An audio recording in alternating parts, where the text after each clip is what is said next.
When we succeed, nobody will ever know what we've done. No medals, no promotion. But I'm here to tell you there's death in it, waiting for the man who hesitates. Right now, our only advantage is that he won't know who we are. So I have only one rule in this outfit. Leave these at home. We're not solving a case here. We're going to war. We're going to war. He's a gangster. These guys went to war, they were heroic, and they came back, and suddenly there's brothels everywhere, and there's scum. There's scum to him. You're talking to God, so you might as well swear to me. There's this guy like Al Capone taking over Los Angeles, and he wants to expand. And he's taking anybody down who opposes him. And the police, they're in on it. Suddenly they come back, and Mickey Cohen's basically raped their city dry of any honor. I need you to wage war against Mickey Cohen. He's picked all the guys that have a little bit of disciplinarian problems, you know. That means they were out there doing things kind of unofficially. Bang. A guy that's hard to place because he doesn't, he doesn't heed to all the rules. He knows what has to be done. He doesn't like the red tape. So then he starts recruiting guys. So Parker sees in him somebody who can actually clean things up and doesn't do it above the books. He's going to do it in a way that actually gets done. You're not going to change anything around here, Sarge. You're just going to wake up one morning walking on the wrong side of the grass. For what?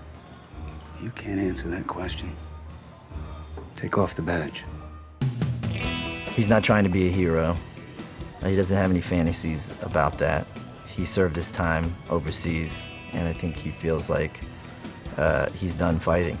He comes home and there's another war on, but I don't think he particularly feels like that's his war to fight. He's kind of given up a little bit when the movie first starts. He's drinking a lot. He sees all the corruption in LAPD, and he's given up a little bit, and it's really Josh's character that really ropes him back in. The whole reason he killed Tommy Russo was to take over his Continental Wire service, which means Cohen's got the only wire between here and Chicago. He's building the central book for the entire Western United States. There was just, a different era where it was family and work ethic and all that. And I think that my character, Con Keeler, really believes in that. Nowadays, we don't really get to see people fully believing in something and committing to something. And the great thing about the Gangster Squad is they commit to saving the thing they love, which is Los Angeles. Mickey Cohen, he was a gangster, he was running L.A., and then the cops kind of go, not vigilante, but they kind of go guerrilla, and they get in there and they brawl with the guy on his terms. How much did they get away with? Nothing. Eddie says they didn't take the money.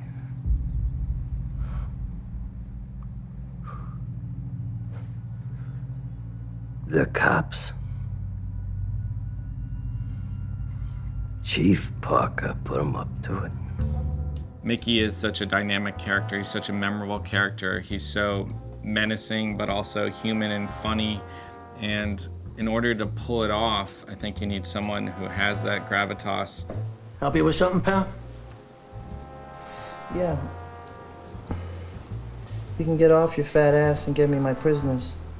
What Ryan brings to it, he's got a slight sad piece at the center of him, that there's something that's unfulfilled. And, during the course of the story, he falls in love with somebody, and falls in love with somebody who's clearly the wrong person for him to fall in love with.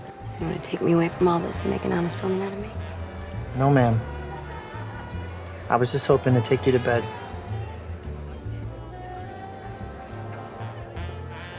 She's sitting silently with Mickey at all of these tables and around all these men and playing this part. She finally gets to be the actress that she wanted to be, and Wooters asks her to make a choice and to come alive for him. And I think that, the choice is kind of forced upon her, as you see in that scene with her and Wooters, where he refuses to let her go.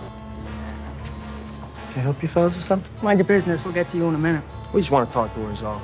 Hey, we got a message from Mr. Cohen. Look, I don't. It just seems like the lady doesn't want to talk to you. Well, lady, she's just one of Mickey's pro skirts there, pal. They're putting themselves in such a dangerous situation, and they don't know why, so I think they're both forced to try and acknowledge why it is that they would put themselves in such a dangerous position.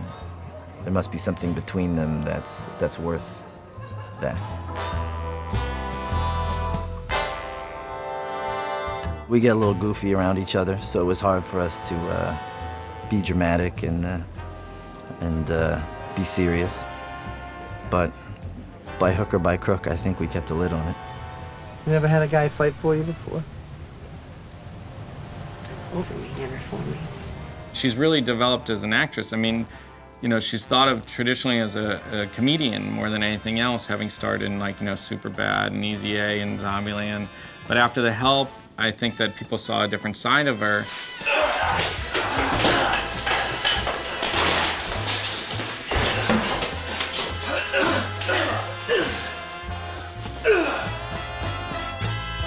The script described John O'Mara as having a chin so strong you could break your fist on it. And when you look at Josh Brolin, I mean, he just lived up to that part. Shooting like cops. You're not cops anymore. This is combat. Josh is a perfect person to play O'Mara. In terms of westerns and action movies and all the films of this ilk, I mean, he's kind of done it all. I don't usually do that with scripts. Like, what's the parallel between me and the character? I just see a character that's interesting to play, and I'm curious if I can pull it off or not. With this one, I felt a real connection. Everybody out! Out! Everybody out! I have to say that it's a time period where both men and women always look good. People just clean up well in these clothes. When you put an actor in these clothes, the way they're constructed, they look good. It's such a cool time period, too. People used to dress up to go to movies, you know? Now we're a bunch of bums walking around in T-shirts and shorts. John, look out! It's been a long time wandering. It's amazing being on these sets and really feeling like a part of this world in 1949. And, you know, I love watching movies from the 30s and 40s and the Golden Age, and I think everyone involved with the movie feels the same way. Sergeant John O'Mara, the Los Angeles Police Department. A warrant for your arrest.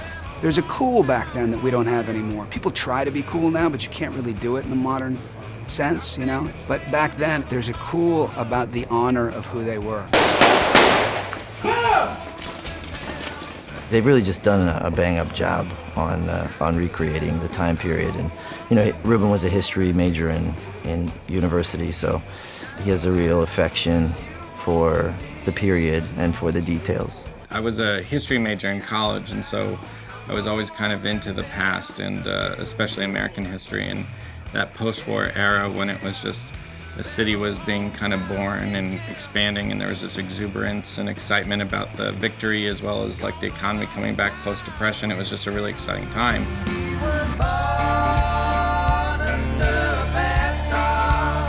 It's a great old LA story about gangsters that really hasn't been told in LA.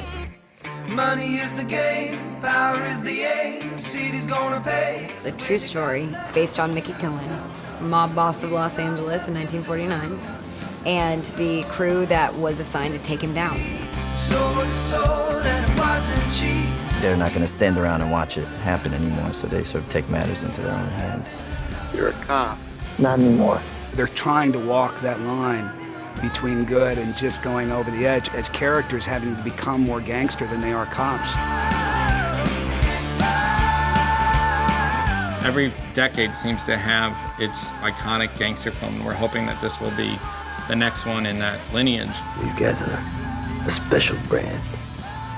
They're hard cases, not interested in money. There's no medicine for it. You just gotta put them down. Welcome to Los Angeles, ma'am. He's a gangster.